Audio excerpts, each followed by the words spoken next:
دوه نیمې بجې دي چې کله زه مړ شم یا تاسو مړه شئ که نه مرګ ټول را روان دی نو د ورځې دوه نیمې بجې دي زما جنازه به کلي د مولانا اختر علي صاحب الله چې ډېر هم لیټ شي د 9 د شپې د ماوسین د 9 بجو نه به نه وړي زما هغه شهرت څه شو زما هغه بچي څه شو زما هغه کور والا او ګاډي څه شو جناب دا ټولې خبرې بیا ختم شي او کو شپې را باندې چېرته په کور راوسته نو ټول خلک به وایي بدې وکړه چې مولانا خښ کړی وی ښه به وه شپه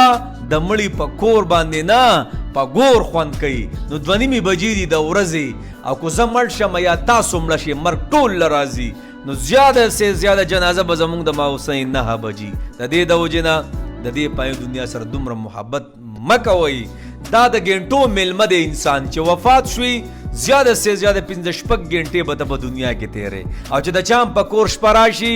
نو هر یو پې بد وایي شپه نه وه پکار زر تر زر تورو خاورو ته رسول پکارو الله